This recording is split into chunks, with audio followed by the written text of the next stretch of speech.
More than 3 weeks after Robert Mueller handed over his report to the Attorney General, we should learn more about what's in the almost 400-page document.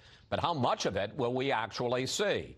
Joining me now from Baltimore, Senator Ben Cardin, the #2 Democrat on the Foreign Relations Committee. Senator, before we get to the Mueller report, is the president's idea of shipping migrant detainees to sanctuary cities all around the country, is that legal? And if the president goes ahead with it, what will Congress do?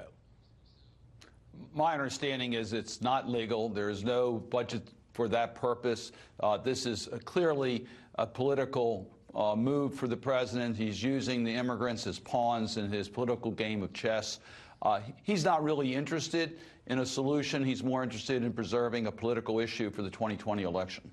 You may not like the president's possible solution here, but I think you have to agree that there's a crisis on the border. I want to put up some numbers. In March of 2018, last year, 50,000 people were caught crossing the border. Last month, it was more than 103,000. And the big spike is in family asylum requests. In 2018, DHS decided, these are bureaucrats, in 76% of cases, that asylum seekers had established credible fear about what would happen to them if they were returned to their countries. But when they actually finally saw an immigration judge, only 16% were actually granted asylum. Meanwhile, there's a backlog of 800,000 cases and a waiting list. It takes about 2 years to be heard by a judge. So I guess the question really is, Sarah Sanders brought it up, what is the Democratic plan? I know you talk about border security and all that. There clearly is a problem here with people gaming the system on asylum. What's the Democratic plan to stop that? What Democrats would like to see is let us take up legislation to reform our broken immigration system. We can start with the bill that passed the Senate a few years ago. There have been changes that we have to deal with, including the Dreamers and TPS, and we know a lot more now about the budget needs at the border. Let us take up legislation. Mitch McConnell, the majority leader of the Senate, has yet to bring a bill to the floor of the United States Senate so we can debate this. But sir, we know comprehensive immigration reform, I mean, just as a practical matter, is going to go nowhere between now and 2020. Why not specific niche changes, if you will, to deal with this explosion of people seeking asylum? Chris, I'm going to disagree with you. If the president would support comprehensive immigration reform and work with Democrats and Republicans, we have the consensus to pass comprehensive immigration reform, but the president doesn't want that to happen. Certainly, we'll take up niche issues. We have to take up issues. I hope that we could get things accomplished, but what we need is comprehensive immigration reform. And secondly, you talk about more people coming to our border. We have to deal with the reasons why migrants are migrants in the first place, and that is, don't cut off the aid to Central America. Let us work to reduce the flow out of countries. Would you agree that there's a problem with an asylum system where 3/4 of the people who come in, they're given credible fear, excuses, or status? They're able to stay in the country for 2 years. There's an 800,000 backlog, and then only 16%, I guess it is, 16% actually are granted asylum. Do you think there's a problem with that?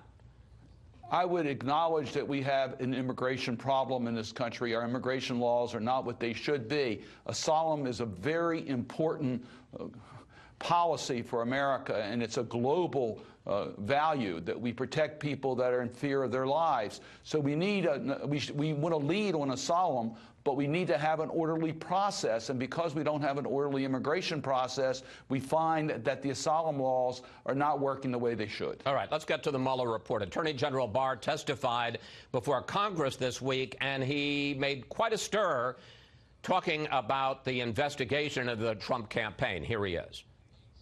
I think spying on a political campaign is a big deal.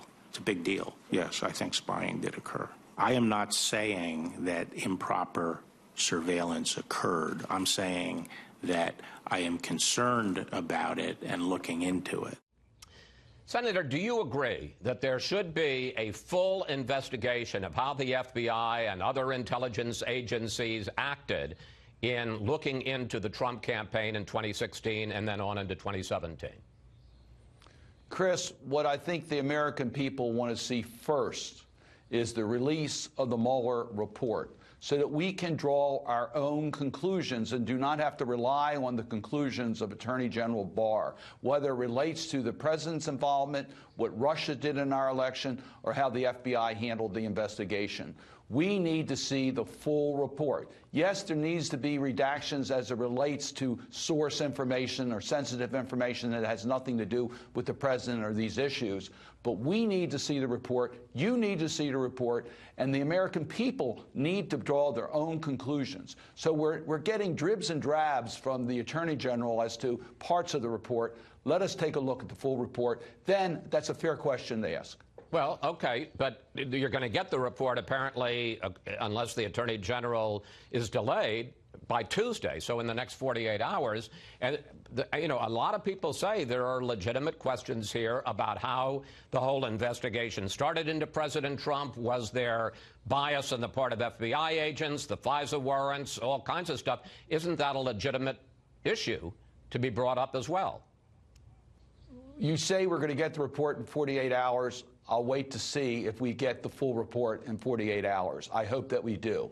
We then need to read the report and be able to understand that. Then I hope it tells us information more than we have today about Russia's tactics of trying to influence our election so that we can protect ourselves against future attacks from Russia. Tells us exactly how the president and his campaign were involved in this so we can draw our own conclusions, and how the investigation was done. But let me ask you about this. Let's assume, and I think it's fair to assume, that Attorney General Barr is not lying to the American people. He says that, according to the Mueller report, the special counsel said he found no collusion by the president with Russia, and nobody was indicted for that, including any of the people around him that a lot of people had talked about, and he clearly didn't find overwhelming evidence or preponderance of evidence of obstruction. So is that the best use of Congress's time, to continue to argue about something that the special counsel investigated for 2 years, or should you be trying to solve the country's problems? I think Mr. Mueller was looking at a criminal standard beyond reasonable doubt. So let's, again, take a look at the source documents. He did say that there was clear evidence in regards to obstruction of justice. Whether it reached the standard that it could be proved beyond reasonable doubt is an issue that Mr. Mueller, did not draw a conclusion. Mr. Barr did draw a conclusion. The American people need now to draw a conclusion.